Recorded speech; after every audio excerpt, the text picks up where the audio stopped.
In 2024, Edu Global Mandiri Corporation reported distributing 10.5 billion rupiah in PayPay funds. However, auditors found a 1.3 billion discrepancy as bank records only showed 9.2 billion distributed.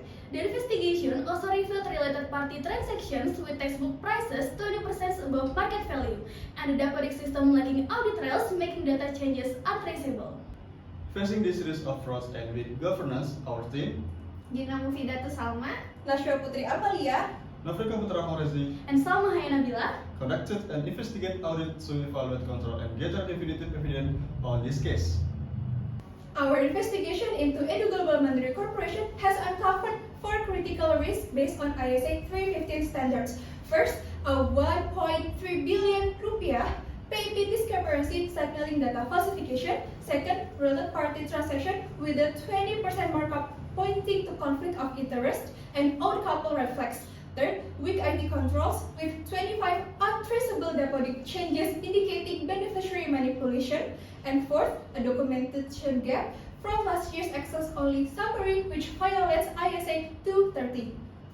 Our PESTEL analysis reveals that this fraud occurred because massive public funding combined with big oversight creating high corruption incentives, while the vulnerability and low literacy of PIP recipients made them easy targets. Technically, the lack of an audit trail in the deposit system served as the key enabler for data manipulation, leading the Edu Global to now face charges under the anti-corruption law, along with the current civil and administrative section. I will explain the audit procedure used in this investigation.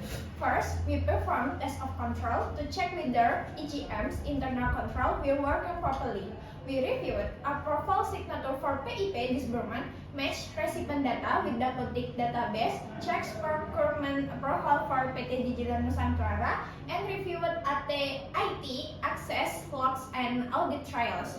We also verified original receipt and beneficiary signature on ensured transaction validity. Next, we conducted substantive testing because several control were weak or ineffective.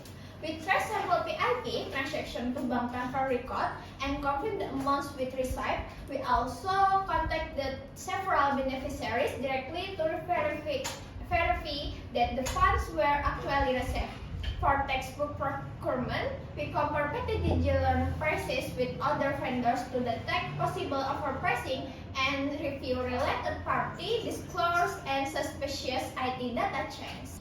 audit sampling was conducted on 2 main areas: PIP fund disbursement and digital textbook procurement. This procedure is conducted to examine high-risk transactions and identify potential irregularities, fraud indications, and control weakness.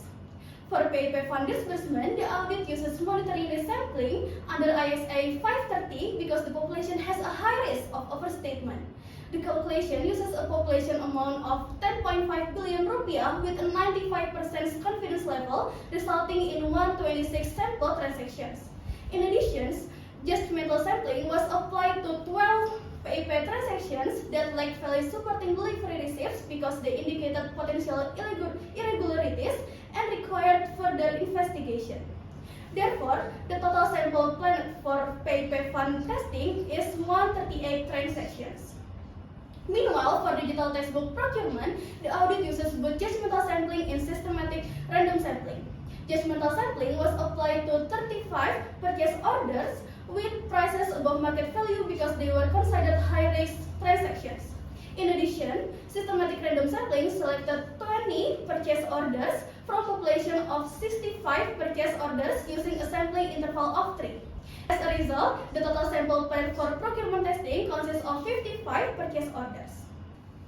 An audit of PT Edu Global Mandiri revealed systemic risk in the procurement of digital book through safe dealing practice involving related parties.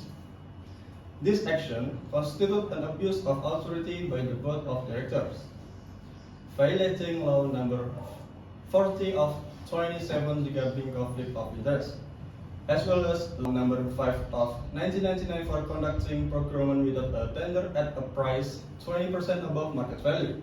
The most critical violation was found in a discrepancy of 1.3 billion in PIP fund, which indicate a criminal act of corruption under law number 31 of 1999 due to state losses. In terms of governance, The board of directors was found to have failed to fulfill its fiduciary duty by ignoring the principle of arm's length transaction for personal gain. This poor implementation of good corporate governance was exacerbated by weak IT control and audit documentation, which collectively create a wide opening for corruption, collusion, and nepotism within the company. The audit team used advanced audit technology to uncover data manipulation in the double-check system at PT Edu Global Mandiri. Through data analysis, fake transaction, and a funding discrepancy of 1.3 billion rupiah were identified. While the application of Benford laws detected a systematic pattern of price inflation in 35% of procurement transactions. To address the loss of audit trails, IT forensic was used to recover metadata and system log to track the identity of the offenders and the timing of unauthorized access to student data. Additionally, visual link analysis technology successfully mapped hidden fund flows between EGA management and affiliate vendors. Supported by OCR technology to reconstruct inadequate audit procedure, the integration of all this technology demonstrated that the system vulnerabilities were not due to technical failures, but rather deliberate effort to facilitate fraud, while also providing stored digital evidence for law enforcement. To bring this case to court, the integrity of evidence is paramount. Our documentation plans include permanent and current files, two comprehensive documentation ranging from engagement letters and test of control to substantive procedures such as Benford's cloud analysis and forensic specific documentation. This is crucial for legal proceedings, including chain of custody log to track every physical movement of the documents, and SHA 256 hash verification to guarantee the digital files have not been modified since recovery, and IT forensics detailed documentation of the tools and methods used to investigate the Dapodik system. Based on the finding, we recommend that EGM suspend transaction with PT Gilar Nusantara and investigate the 1.3 billion rupiah PIP discrepancy immediately. The company should also stop the public data modification during the forensic review and involve an independent legal consultant. For the Ministry of Education, we recommend open tender system, real-time monitoring of PIP fund, stronger Dapodik audit logs, and stricter conflict of interest regulation. In conclusion, this audit identified high risks related to misuse of education funds with internal controls and related party conflicts of interest. Therefore, stronger supervision, better transparency, and improved audit technology are needed to prevent similar cases in the future. This concludes our presentations. Thank you for your attention.